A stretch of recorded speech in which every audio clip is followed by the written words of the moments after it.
And all of these things get tied into that sort of that analysis as well. I mean, we do age demographics, we do socioeconomic demographics, and we try to develop, I wouldn't call it, it's not really science, but it's more develop relationship metrics that we can use and say, given a customer's particular characteristics and demographics, this is how we think they will act at some point in time.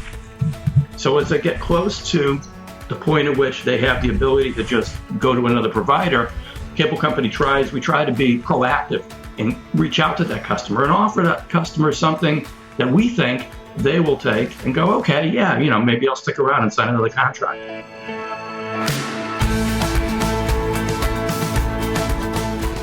Hello, everyone. I'm Rishi Katz, and welcome to the Oval Table, where we discuss all things related to helping those who live and work within your business how to survive, thrive, avoid pitfalls, have more fun, and become successful faster. Getting advice and input from someone outside of your business can make a big difference, and that's what we seek to do for you each and every week. Here at the Oval Table, we believe that every voice matters, and we want to model how that works. Often the advice that makes the difference comes from where you least expect it. We seek every week to provide a lens for a different way to do business. So much more is possible when everyone's ideas make it to the table. Let me introduce you to our co-hosts, Doug Bowers, Vaughn Johnson, and Carl Walsh. What do you guys have for our listeners this week? We're going to take a few minutes and discuss interesting things that are happening in the business world today, things that may very well affect you. So, Doug, let me ask it a different way. In my experience, and I know Carl shares this as well, there is a blue sky period at the Oval Table where the problem is acknowledged and different solutions are offered from the different characteristics at the table.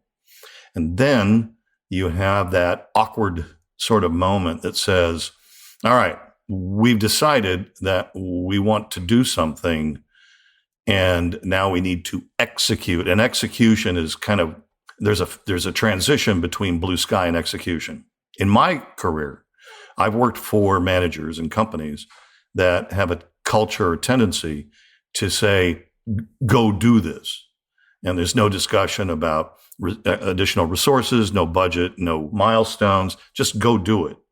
And then I've worked in other situations where the planning has to be so thorough around budgets, resources, milestones, constraints, et cetera. And oftentimes execution becomes a hurdle rather than a process. So I'm just curious if you could address that and talk about that phase, that transition between blue sky and execution. Yeah, I think there's a missing piece there. And the missing piece is the analysis piece. That if you forming a blue sky model, the analysis piece is that realistic? Can that be done? Do we have the resources? Do we want to do it? And all kinds of questions relative to that. And are there a variety of approaches to that process? And then after a while, you can figure out, let's say there are 4 approaches. You can quantify the difficulty and the cost and the likelihood of success of those 4 approaches. And then you can sort of rally around the one you want to try first. And then you would get into an execution phase of, okay, well, how are we going to try that? Who's going to do what? And what resources do we have to do that? And how fast can we do it? And then we're coming back to the table and saying, well, that's working or that's not working at each stage of the process. It's not a go away, come back, and the project's done. I don't think that works. I think you have to make modifications as you go because resources change, markets change. Lots of change happens along the way, especially if you have a longer term goal in mind, like a 3-year goal, a 5-year goal, or something of that nature. I imagine when you were first starting with the precursor to cable, there might not have been a vision as to what that was at the end. And that vision might have changed over time as you develop more information.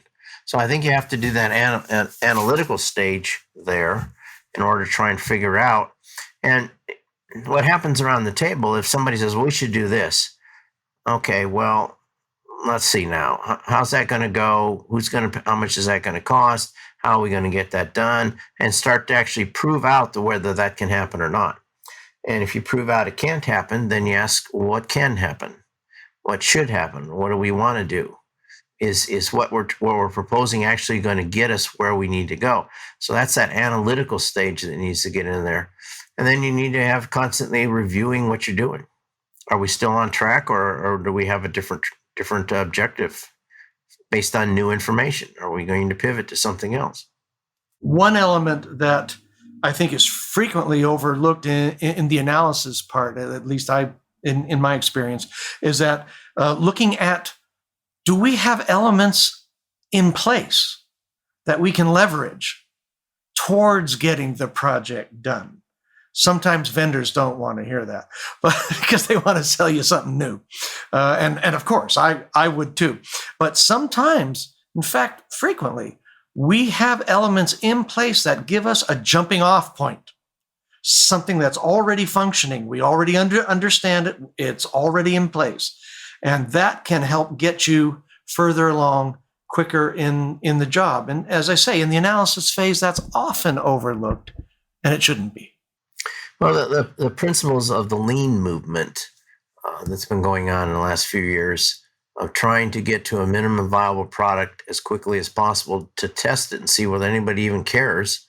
And you can extend that lean movement into a process inside the business of trying to, let's say you're making something. You can do a lean technology of analytical approach. Does that make sense? Does it get us where we want to go? And you try things.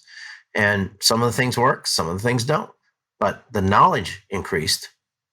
And you had the ability to now rethink that. And you say, so you go back through the analytical step again. And you say, well, okay, we learned something. What do we need to learn next? And you keep going through that. So the grandiose idea that I have this big vision to do this, and now I'm going to go to the beach and you guys just get it done, that has very little reality to it. Especially if the table gets split up, that isn't going to work.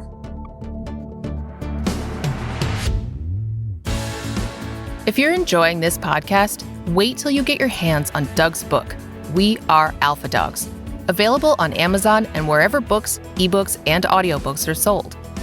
Go to wearealphadogs.com for bonuses and downloads to help you and your company become legendary. And if you are especially adventurous, while you're at it, take the dog quiz and find out more about who you really are. Now, back to the Oval Table. Well, hello to everyone out there, and welcome to the Oval Table. And we have a very special guest with us today that we've invited to join us at the table, and we're glad that you've decided to join us as well. Today we have Mike Zarella. Mike Zarella is a telecom finance executive.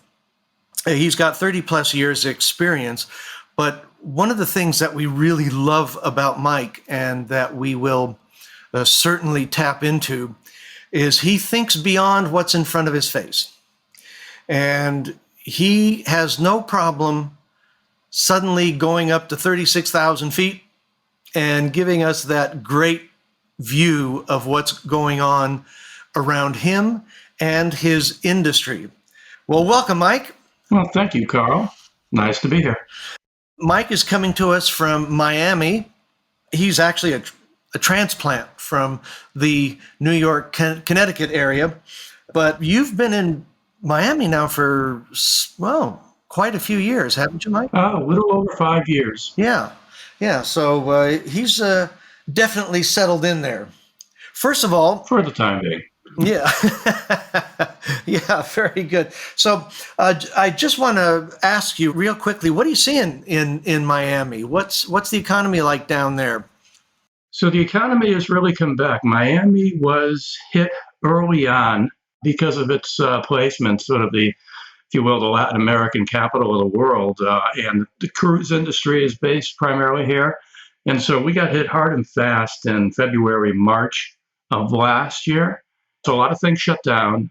Once the vaccine came out, a lot of people were accepting of it. And so things are pretty much open. I wouldn't say 100%, but pretty much 100%. The cruise industry just working through the last legs of CDC protocol to make sure they can float their ships and take care of their customers virus-free. And the restaurant industry is back. Movie theaters are open again. Let's talk a bit about the cable industry, since that's where you are mostly involved with. First of all, looking at where the industry is today, what do you see as the future of cable? Well, I think the term cable is a bit of an anomaly. I mean, if you looked at cable 20 years ago, 30 years ago, the notion was there is a piece of physical cable and you're getting your entertainment through it. You're getting other pieces of information through that cable. Now that cable has been a bit of it's been replaced, if you will, supplemented by fiber, by wireless, by a number of other technological delivery methods. So right now, cable is going through a bit of a metamorphosis in terms of how their content becomes delivered. So cable is no longer the physical delivery method. It's the content itself. People at least think that when they think about cable.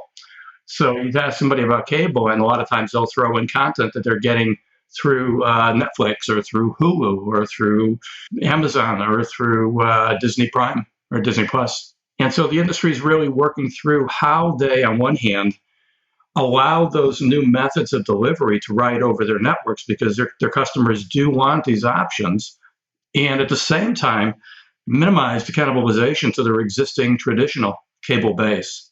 And that's sort of the dance they walk through.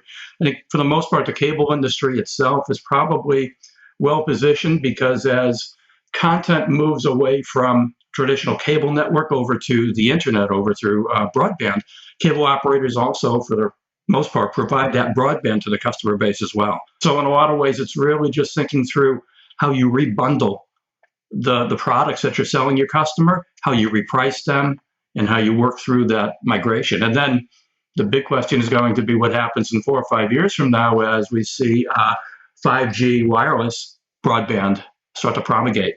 And that does become a threat to traditional wired broadband or cable, as it were. Do you see a threat from cord cutting? Are you seeing any kind of impact on that these days? Cord cutting continues to go on. People are looking to right size their monthly spend in terms of entertainment, and they think of it in terms of not just what they're getting and watching on their television, but what they're watching on their mobile phone. That now becomes another play. You're seeing a lot of content become used or becoming consumed on a mobile device. Vaughn, you had a question. Yeah. Hi, Mike. The notion of cord cutting is really fascinating to me because my internet provider is my cable company. So on the one hand, I could say, well, I don't want to buy any television services from you, but I need good internet, and they sell me good internet. So the question I'm leading to is, does broadband become the primary revenue source for cable companies going forward? Or is it still something of a loss leader? Is it still television bundling where the money is, or is it a combination of both? So a couple of thoughts. Great questions, by the way. Thank you.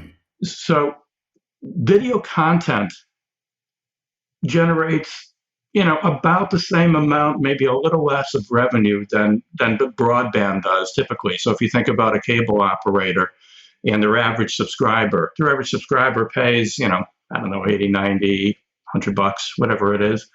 And about half of that is for video, if you look at the rate cards, and about half of that is for a monthly broadband fee.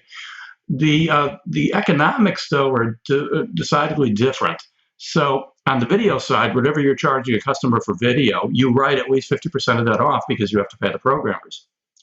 Now with broadband, you may have some inherent cost with respect to providing broadband continuity and then continuity back to the internet as well, depending on whether you have your own, by and large, your own terrestrial network And I don't mean just in the markets you're serving. I mean actually being able to transit back to the nearest internet pop and transit back to content delivery network hubs.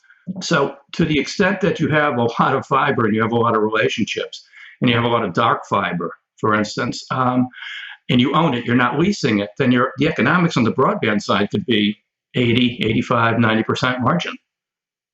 If you're a less of a large-scale cable operator and you have to lease a lot of that capacity, that then becomes an issue because, as you're probably aware, I think broadband usage increases about 50% every year per user. Yes. Following up on that, the notion of buying only what I'm interested in watching. In other words, having my own customizable bundle is seems to be something that the industry as a whole is struggling with, because consumers want that. They don't want to pay for services that they don't really enjoy or consume. So where does that go over, say, the next 2 to 3 years?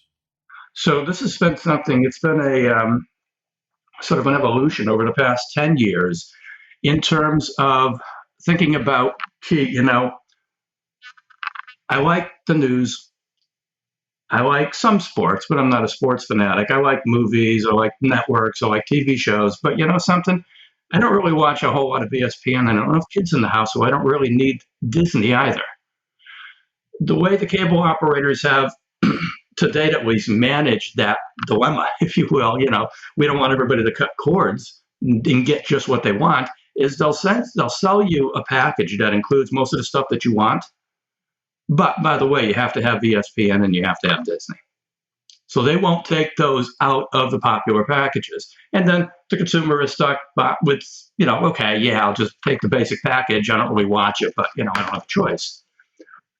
And so even as you see right now going forward, cable operators try to deal with the fact that people are looking to cut the cord almost entirely, and you could almost do that. I think right now probably the biggest piece that's missing is, can I go over the top and get a package of broadcast providers?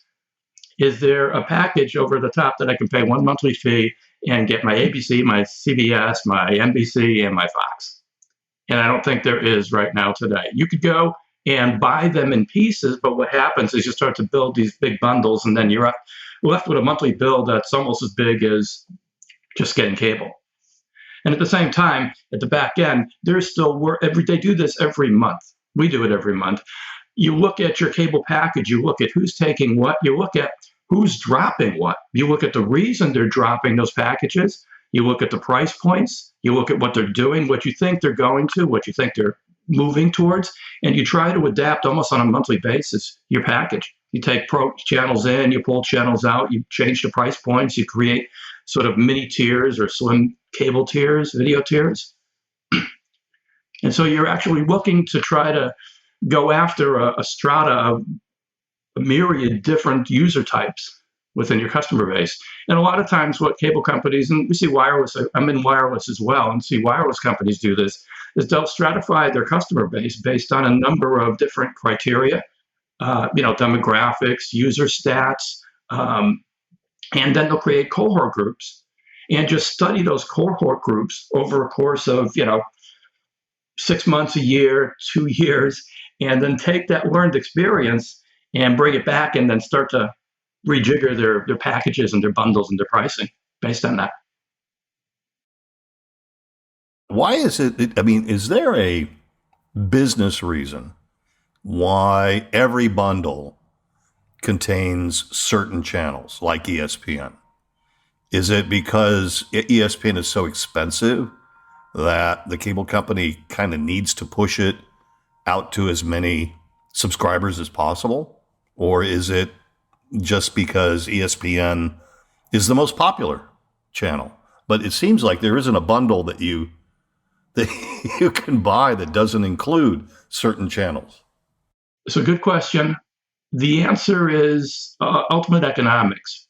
Programmers negotiate with cable operators, not just on how much the cable operator pays the programmer for the content, but also the structure of what goes into that content. So again, because we have a lot of content providers that own a lot of content, they do go in and negotiate, if you will, bundles of their content together. And so many times you'll see content pieces. You'll see content that has a certain number of channels, and you can never get away from those channels. That's because it's economically in the best interest of the cable operator to provide those, because those are the best price points that the content providers will offer the cable operators. Mike, it sounds like when you're going through the analysis of who's using what, it sounds like you're very similar to an airline industry, but on a longer time frame, where you're having to analyze who's flying on what planes, when, and how often, and those sorts of things. So you're using the same thing, but you're going at on cable customers. And so you're having to do that kind of microanalysis. So there's a bit of a difference. The cable industry, at least today, still is very much a subscription industry. And it's a subscription industry that does come with price breaks if you agree to a short-term commitment, say a year, 2-year contract with a cable operator. And so we know for the most part that within that 1 year or 2-year term, you'll be our customer. And so what we want to do is we want to then study what happens when you reach certain points in your customer life cycle. So what happens when you reach that 1-year anniversary and you can leave without paying a penalty? What do you do? Do you leave right away? Do you call the cable operator and ask for, a better package or a lower price? Do you wait a couple of months? How long do you wait? Do you just stay at the same package? And so it's really looking at the customer over their life cycle. I think this is probably a pretty good average. A cable customer's average life cycle with any one cable company is probably 5 to 7 years. And all of these things get tied into that sort of that analysis as well. I mean, we do age demographics, we do socioeconomic demographics, and we try to develop, I wouldn't call it, it's not really science, but it's more develop relationship metrics that we can use and say, given a customer's particular characteristics and demographics, this is how we think they will act at some point in time. So as they get close to the point at which they have the ability to just go to another provider, the cable company we try to be proactive and reach out to that customer and offer that customer something that we think they will take and go, okay, yeah, maybe I'll stick around and sign another contract. One other thing I noticed early on in the interview, you were talking about how it used to be that the cable was the wire, and now it's not the wire, it's the delivery system. So for a lot of people in a career, the career they start with is not the career they end up with in later, and it becomes much different business. And so that takes a different skill sets and a different set of analysis. So if you're not looking at that, and you're saying, well, I'm doing this and I'm going to always do this, you're going to get cut short. I would agree. I had the good fortune when I started in the cable industry back in the 80s, working within an industry that was just starting to go through a wide range of changes and just starting to open up to competition. So very quickly, we realized, and again, I was doing financial analysis, so I was doing some long-range analysis, but I was also doing some pricing analysis and customer retention programs and such. So we realized early on that what we're really doing is we're selling two things. We're selling entertainment and we're selling voice communications, regardless of how we deliver that to the customer. There's so many points that we want to get to in this interview. You mentioned that you are largely involved with the international side of things. What sort of challenges has that presented to you as far as working with different cultures, different governments, different regulations, all that sort of thing? Well, I think first off, obviously, it creates regulatory complexity, regulatory compliance, throw tax in there as well. there are smart executives, tax executives, regulatory executives, attorneys, and such who work through those. So those are manageable problems. From a culture perspective, I think that really takes two. There's two ends to that. The first is customer contact, but that's pretty easily solved by having your customer support locally sourced. So the people that are talking to our customers in different countries are from that country. So, hopefully they share the same cultural appreciation. And does that extend to the infrastructure side as well? They're all local. Everything's being done on their ground. Yes. Great. Yes, it does. Now, the other end of that is the content again. So there are some cultural sensitivities depending on where you are as to what content you can offer or what content you probably don't want to offer. I mean, again, I'm not involved in cable or entertainment or telecom in the Middle East, but certainly as an example, if you were a cable operator in the Middle East, there's probably some content you wouldn't want to be offering your customer base unless you run bias to not just cultural but regulatory requirements and potentially the law. Right. Exactly. Yeah. The Taliban probably has some different ideas about these things than we do. Yeah, but I think, long story short, we operate in a number of different countries, but because we have to have a physical presence in each of those countries, we do so with mostly local talent. Yeah. And so there are different cultural aspects between our various markets, but the people within those markets are all aligned culturally, I would believe. Okay, great. Well, of course, this is probably somewhat simplified for you since you're using local talent, local infrastructure. But what issues do you see? And you can expand this out from the cable industry as far as supply chain goes. As we know, we've had severe disruptions in the past year and a half. The auto industry is hobbled by their problems with supply chain. We're seeing where even on the medical side, the vaccine side, supply chain has become a real issue around the globe. What are you seeing from your standpoint as far as what are the problems with the supply chain today? Do you think it will be solved? Any idea when it will be solved? And of course, understanding that different industries will mean different answers. Another good question. Supply chain strains that we're seeing right now, I think, are primarily within industries that were either shut down or dramatically diminished in terms of production through the virus. And that also has a lot to do with the customers and the end product. So as an example, when coronavirus hit and everyone was home for a year and a half, that did not diminish anybody's use of cable TV or mobile devices or broadband. If anything, it probably accelerated and increased their demand for those products. Yeah, it was probably a golden period. It was probably a golden period for online services, right?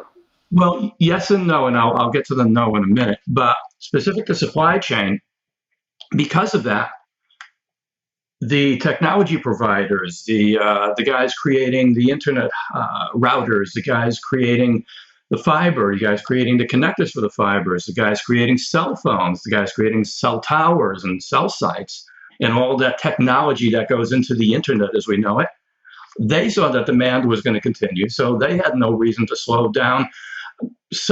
I'm sure that there were some supply chain issues with respect to physical technology in terms of, cable fitters, again, physical broadband routers that, maybe suffered a bit of a hiccup because you couldn't get the factory workers in there, at least not at the levels that you were expecting. But I think for the most part, they worked through those.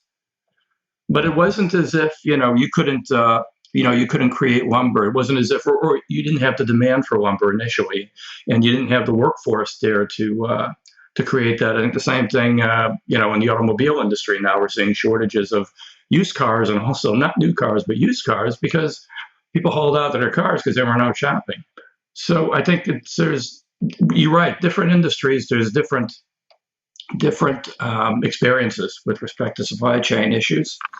All right. I mentioned there was a downside as well that we did see. The downside to the virus that we saw was as the countries we operate in managed through the virus, many of them closed down, shut down almost entirely. And so people weren't going out and working. A lot of people weren't able to work remotely. And so a lot of those folks had economic strain. We knew that we didn't want to lose them. We knew that they still needed our services. I mean, if anything, if you're unemployed and you're working at home because you couldn't work virtually or your employer laid you off, you still need broadband. You got to find another job. And so we worked through plans to create longer-term payment plans, skinny bundle options that would give the customer not what they had, but what they need right now. Always give them some content and give them enough broadband so they could do what they needed to do. We forgave a certain amount of debt. We did some economic analyses and decided, something, we're probably better off writing off some bad debt versus letting the customer go and not getting them back.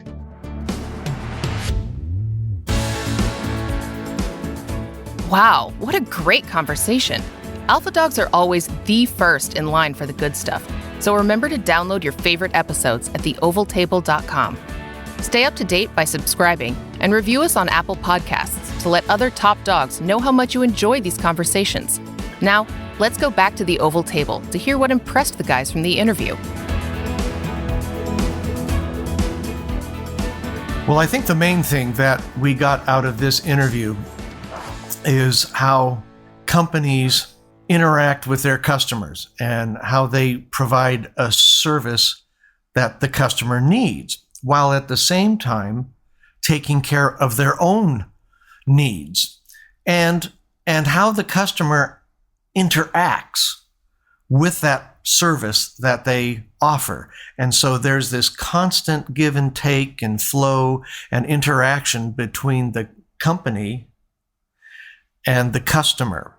This is why, even though cable is a big business, this really does apply to small business as well, because, well, you always need to interact with your customer and know what they need, what they want, while at the same time protecting your own interests.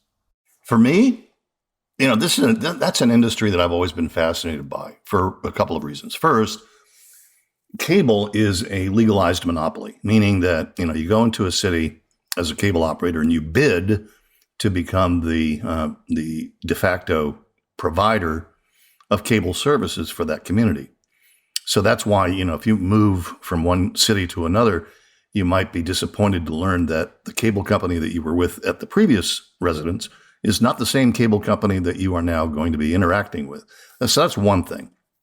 The other thing is how that industry has been forced to redefine itself to a large degree. I mean, this is an industry that started out being literally an antenna to provide terrestrial broadcast signals to homes that otherwise really couldn't pick up that signal themselves with their own antenna.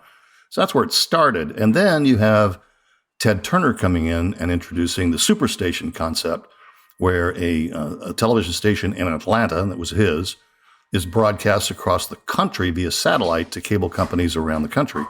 And that leads to HBO. So, it just goes on and on and on. Today, these are really telecommunications companies. It's no longer, cable television. It's now broadband, and it's telephone services and business services. And, a lot of these companies have grown huge over the years. So, the consolidation of the cable industry into, 4 or 5 significant players has also been something that we've observed over the last 30 years, really. One thing I really liked about what he had to say is he focused on being wherever the customer is and being at one with the customer, which is, of course, our critical factor number 5. So they would follow the customer. They would change the deal to suit the customer's needs. And they would modify things just in order to still stay with the customer and serve the customer. And that customer focus, I think, is what drives his success, because he's now down in the Caribbean and his distribution is all over the place. I mean, it's in a wide spectrum. It's not like you have a store where you're walking into. So you have to reach out to these people and keep them as friends for a long period of time. Yeah, along that line, it's really interesting how they kept their customers during the pandemic by forgiving a lot of debt, by lowering costs. They felt that keeping the customer rather than having to get them back again after the pandemic was the best way to go. And so they truly catered to their customers' needs, which in the Caribbean, completely different needs from much of America. And they took care of it. They stepped up and they did what their customer needed in order to stay on board. One other comment about the business model.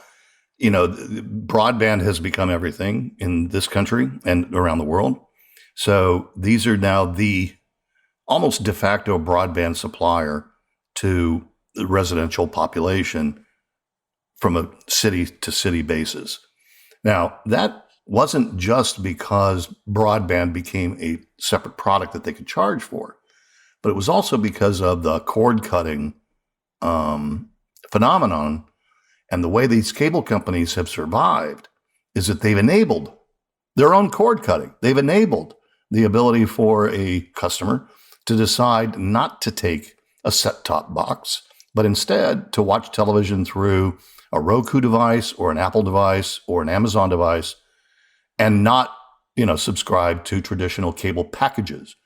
What's interesting about that is that if you take a look at what's occurred, is that the amount of money that a customer spends for entertainment hasn't necessarily gone down. In fact, it's almost been replaced by the subscription that you pay some of these individual platforms like, Disney Plus or Netflix or Vudu or others. So it really is, it's an aggregation business, but now the cable companies are aggregating broadband. They're aggregating platforms rather than aggregating terrestrial television. One other thing behind his model, I think it's important to point out, is the concept of marginal pricing or marginal costs. Once he has all his distribution and everything else in place that he uses and access to information, the question is, how much is that second customer costing him? How much does it cost to have one more customer? How much does it cost to retain a customer, even at a minor fee? What's the cost factor there? And I would suggest it's probably very small. And so that as a business is built on higher volumes as opposed to higher transactions. That's an important aspect of his model.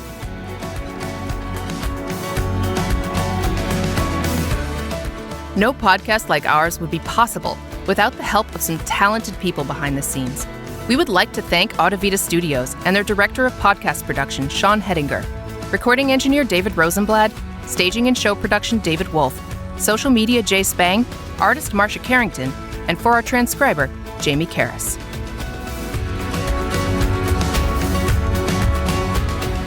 We all hope you have a productive and inspirational week. I'm Rishi Katz, and we will see you next time here at the Oval Table.